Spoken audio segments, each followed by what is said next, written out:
Assalamualaikum warahmatullahi wabarakatuh. Halo teman-teman, kali ini saya mau sedikit berbagi cerita akan bahaya rokok bagi kesehatan tubuh kita, dan juga saya akan berbagi tips untuk berhenti merokok. Mungkin banyak di antara teman-teman yang ingin berhenti merokok, namun hal itu agak sulit, terlebih bagi teman-teman yang sudah kecanduan. Namun berhenti merokok bukan hal yang sulit loh, bila kita tahu akan bahaya rokok bagi kesehatan kita.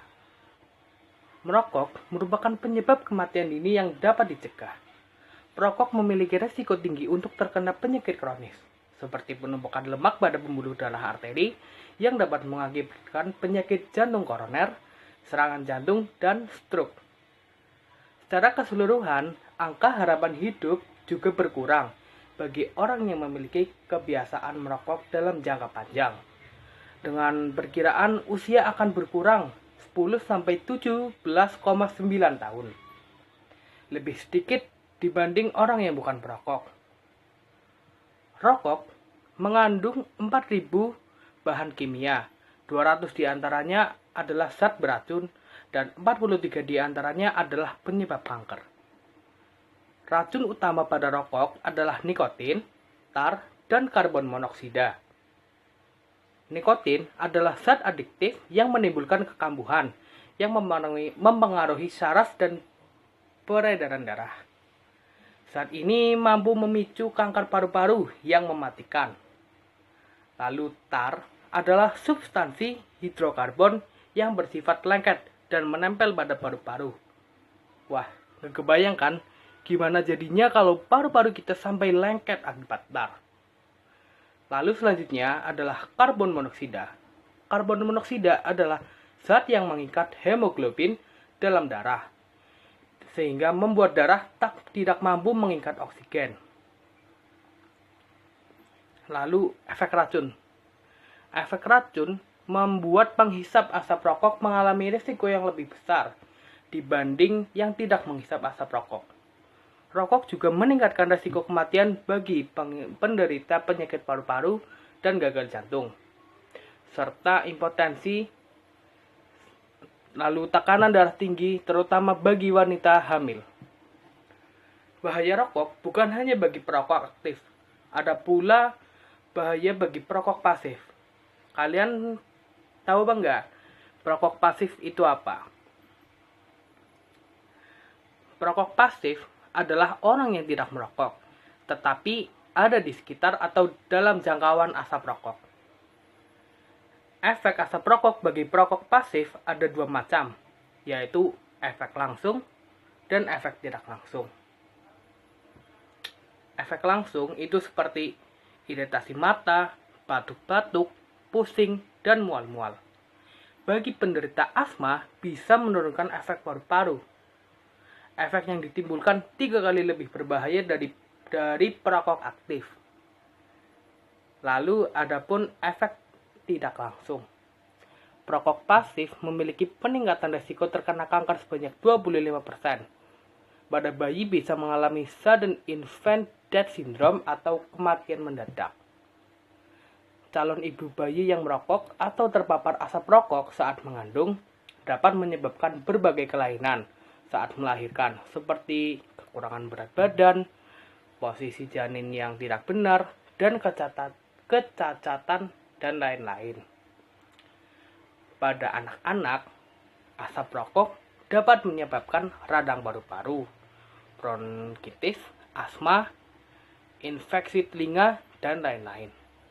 Sedangkan bagi orang dewasa dapat menyebabkan berbagai jenis kanker, seperti kanker paru-paru, kanker payudara, lalu ada sinus atau radang pada hidung, lalu penyakit jantung, menurunkan fungsi hati, sampai menurunkan fungsi seksualitas. Nah, sekitar 70% perokok pasif terpapar asap rokok pada saat berada di tempat umum. Nah, untuk teman-teman yang masih merokok, harap kalau merokok lihat-lihat dulu ya.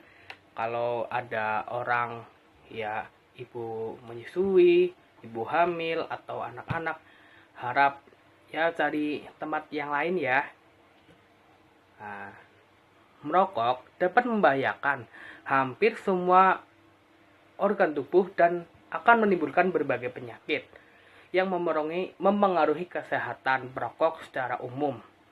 Besarnya bahaya merokok sebenarnya sudah disadari oleh para perokok. Hal ini karena pada setiap bungkus rokok itu terdapat peringatan mengenai bahaya yang ditimbulkan dari merokok. Tetapi hal tersebut seringkali tidak dihiraukan atau ya semacam sudah tidak peduli karena kuatnya ketergantungan terhadap rokok bagi perokok yang dapat membuat tidak mau berhenti untuk menghisapnya.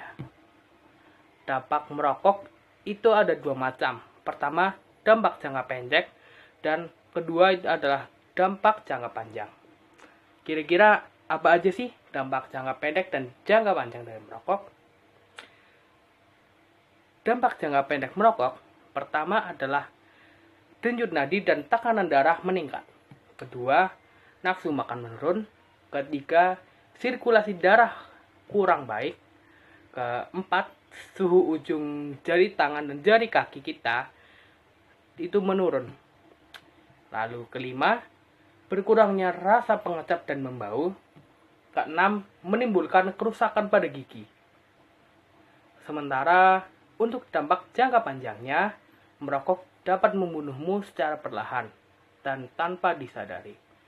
Seluruh dokter di dunia bersepakat bahwa rokok itu berbahaya bagi kesehatan dan terutama bagi keuangan, karena hampir saat ini harga rokok itu kan semakin naik ya. Itu sangat tidak baik untuk kesehatan dompet. Nah, saat ini hampir seluruh negara di dunia ini tuh wajib memasangkan peringatan bergambar pada rokok, pada bungkus rokok itu, termasuk juga di Indonesia. Nah, peringatan bergambar pada bungkus rokok adalah sarana yang efektif tuh untuk meningkatkan kesadaran masyarakat tentang bahaya merokok. Nah, teman-teman sudah tahu kan betapa bahayanya itu merokok? Yuk berhenti merokok, karena bila kita berhenti merokok, kita akan mendapatkan keuntungan bagi tubuh kita. Nih, aku kasih tahu keuntungannya ya. Pertama itu, dalam 20 menit pertama setelah berhenti merokok, tekanan darah dan frekuensi jantung kita mulai memperbaiki dan menimbulkan perubahan yang signifikan. Lalu setelah 12 jam berhenti merokok, kadar karbon monoksida di dalam darah akan kembali normal. Lalu setelah 2 minggu hingga 3 bulan berhenti merokok, proses sirkulasi dan fungsi paru akan mengalami perbaikan. Setelah 1 hingga 9 bulan berhenti merokok, pernapasan akan bersih perlahan-lahan dan akan kembali seiring dengan menghilangnya batuk dan sesak nafas. Teman-teman akan mendapatkan kembali fungsi batuk yang produktif yang dapat membersihkan paru-paru dan meminimalkan risiko infeksi. 1 tahun setelah berhenti merokok, faktor risiko seseorang terhadap penyakit jantung koroner akan berkurang hingga 50%. 5 hingga 10 tahun setelah berhenti merokok, risiko seseorang terkena stroke dengan orang yang tidak merokok akan sama. Lalu setelah 10 tahun berhenti merokok, rata-rata kematian akibat penyakit kanker paru-paru itu berkurang setengahnya dari mereka yang masih merokok. Berisiko penyakit kanker lain seperti kanker tenggorokan, kanker mulut, lalu kandung kemih, leher rahim, dan pankreas juga akan berkurang. Nah, cukup sekian yang dapat saya sampaikan. Semoga teman-teman yang masih merokok dapat segera berhenti merokok, dan teman-teman yang tidak merokok semoga selalu sehat ya. Terima kasih kepada teman-teman semua yang sudah menyimak video ini sampai akhir. Wabillahi taufiq wal hidayah. Akhir kata, wassalamualaikum warahmatullahi wabarakatuh. Sampai jumpa.